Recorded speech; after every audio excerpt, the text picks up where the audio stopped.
अस्सलाम वालेकुम।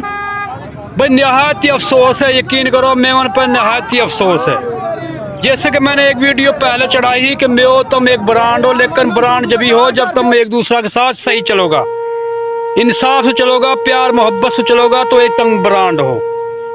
लेकिन तुमने वो बात मेरी ना सुनी। वो वीडियो 2 महीना पहले मैंने चढ़ाई और अब देख लो कहा जुल्म करो कि 30 रुपये की खातर 2 बंदा कत्ल कर दिया। मरने वाला भी मेओ, मारने वाला भी मेओ। मेओ तुम बाज आ जाओ, यकीन करो बंदा का पुत्र बन जाओ, तुम इन लड़ाई झगड़ा न छोड़ दो। मैंने वह वीडियो में तुमसे कही कि अगर तुम सही तरह में चलो तो तुम दुनिया पे राज करो, खुद भी जियो और जीण दो। वो तुम एक ही खून हो, एक ही तुम जनाब तारो इस्लाम है, एक ही मजहब है, लड़ाई कई बात की है तो ऐसी लड़ाई ने छोड़ दो।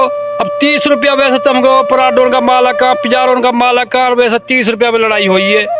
कहेगा 2 घर उजाड़ दिया तुमने, 2 बंदा तुमने कत्ल कर दिया। कितना बड़ा जुल्म हुए, कितना बड़ा अल्लाह को अजाब आएगा तो हर पिए। अल्लाह से डरो, अल्लाह का अजाब से डरो, खुद भी जियो दूसरा ने भी जीण दो। जब तुम सब मुसलमान ही महफूज ना है, ये मेओ महफूज ना है, दूसरों को कहा महफूज होएगा नू बताओ। तो मेओ सुधर जाओ, लड़ाई झगड़ा से बचो। यकीन करो तुम अगर राज करना चाहो तो प्यार मोहब्बत से दुनिया का दिलन पे राज करो। कहेगा सिरन पे राज मत करो, सिरन को राज घना दिन ना चले, राज चले है दिलन पे राज करने वाला को। तो हमारे दिलन पे राज चले है इखलाक सु, प्यार सु, मोहब्बत सु। या हमारे इखलाक और मोहब्बत के साथ पेश आओ और अच्छी तरह में रहो। हमारी तो यही आपसे दरख्वास्त है, और हमारी बात तारे पल्ले पड़ जाए तो भाई मान लोगे तो फायदा। अल्लाह हाफ़िज़।